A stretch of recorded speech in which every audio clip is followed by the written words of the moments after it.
नमस्कार बंधुरा माয়ের রান্নাঘরে সকলকে স্বাগত। আজ তৈরি করে দেখাবো আলু দিয়ে মেথি শাক ভাজা। তো চলুন দেখে নেওয়া যাক আজকে আমার এই আলু দিয়ে মেথি শাক ভাজা রেসিপিটি। আমি এখানে মেথি শাকগুলো ভালো করে বেছে ধুয়ে নিয়েছি। মেথি শাকগুলো ভালো করে একদম কুচি করে কেটে নেব।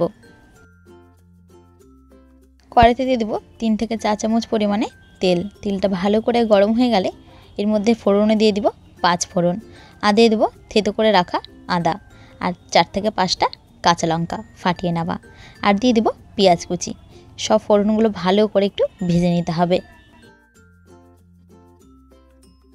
ফোড়নটা ভালো করে ভাজা ভাজা হয়ে গেলে এর মধ্যে এবার আলুটা দিয়ে দেব। আলুটা আমি একদম ছোট ছোট করে কেটে নিয়েছিলাম।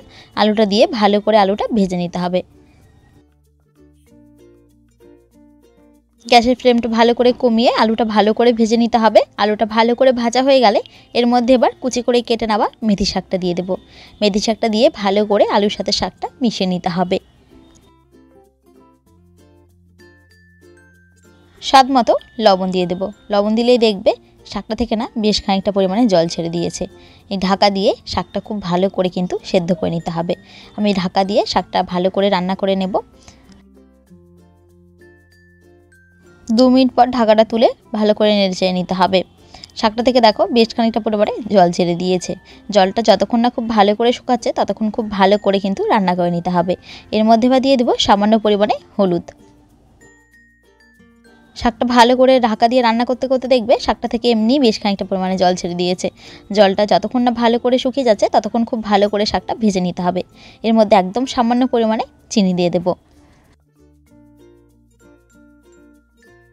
শাকের জলটা দেখো আমাদের একদম শুকিয়ে গেছে। আমি আরও মিনিট 2 সময় ভালো করে ভেজে নিয়েই ব্যাস নামিয়ে নেব। তৈরি হয়ে গিয়েছে আমাদের আলু দিয়ে মেথি শাক ভাজা।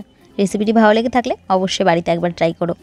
আর যদি ভালো লেগে থাকে চ্যানেলটি সাবস্ক্রাইব করতে ভুলো না, কিন্তু পাশে থাকা বেল আইকনটি অবশ্যই প্রেস করে দিও নতুন নতুন ভিডিওর নোটিফিকেশান পাওয়ার জন্য। Thank you. দেখা হচ্ছে আবার পরের ভিডিওতে।